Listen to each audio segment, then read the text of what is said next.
Shalom Bapak Ibu Saudara-saudari yang dikasihi dan mengasihi Tuhan. Kita bersyukur hari ini Tuhan memberkati kita. Sebelum kita membaca merenungkan firman Tuhan, mari kita berdoa. Tuhan, terima kasih, kami bersyukur hari ini Engkau memberkati kami. Sebelum kami membaca dan merenungkan firman-Mu, berfirmanlah dan biarlah kami mengerti apa yang menjadi kehendak-Mu di dalam hidup kami. Kami berdoa di dalam nama Tuhan Yesus Kristus. Haleluya. Amin. Ayat bacaan kita hari ini terambil di dalam Roma 5 ayatnya yang ke-8. Akan tetapi Allah menunjukkan kasih-Nya kepada kita oleh karena Kristus telah mati untuk kita ketika kita masih berdosa. Amin. Demikian firman Tuhan, mari kita merenungkannya. Tema renungan kita hari ini adalah Yesus memilih menderita untuk kita. Hanya sedikit orang yang bersedia menderita demi orang lain, tetapi Yesus melakukannya. Bahkan Dia tidak menderita hanya untuk satu orang. Dia memilih menderita untuk semua orang di dunia. Yohanes 19 menggambarkan beberapa penderitaan Yesus. Sesudah itu, karena Yesus tahu bahwa segala sesuatu telah selesai, berkatalah Ia, supaya genaplah yang ada tertulis dalam kitab suci, "Aku haus." Di situ ada suatu bekas penuh anggur asam.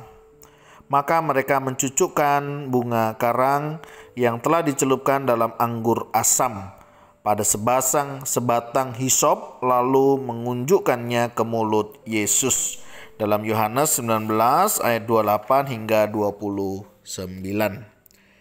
Yesus menderita di kayu salib dan Dia haus. Dia menderita bukan hanya karena rasa sakit, tetapi juga karena rasa haus yang luar biasa.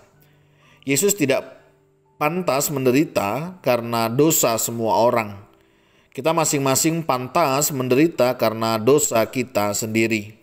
Tetapi Yesus rela menderita dan haus untuk kita, agar kita bisa masuk surga. Yesus tidak melakukan kesalahan apapun. Dia tidak melakukan kejahatan. Dia tidak menyakiti siapapun. Dia menjalani kehidupan yang sempurna. Jadi, mengapa mereka membunuh Dia?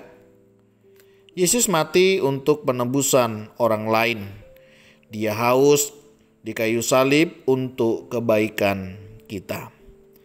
Akan tetapi Allah menunjukkan kasih-Nya kepada kita oleh karena Kristus telah mati untuk kita ketika kita masih berdosa.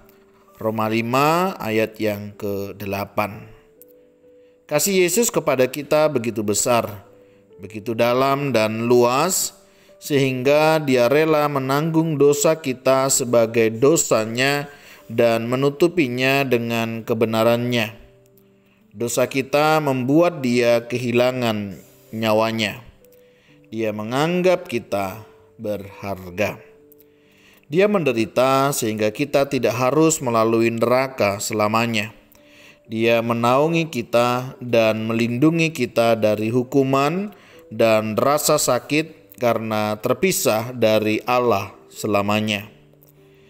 Yesus rela mati agar kita bisa memperoleh hidup kekal.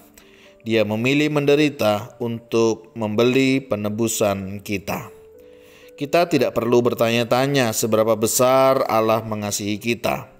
Dia sudah menunjukkan kepada kita di kayu salib. Terima kasih Tuhan untuk kasih setia-Mu di dalam hidup kami. Terima kasih Engkau sudah menderita bagi kami. Engkau rela mati bagi kami. Biarlah setiap kami rela hidup kami dipakai untuk memuji, memuliakan nama-Mu. Ini hidup kami Tuhan, kami serahkan kepadamu, tolong kami melakukan kehendak-Mu. Kami berdoa di dalam nama Tuhan Yesus Kristus, haleluya, amin. Bapak Ibu Saudara, demikianlah renungan kita hari ini. Kiranya Tuhan Yesus memberkati kita sekalian. Shalom.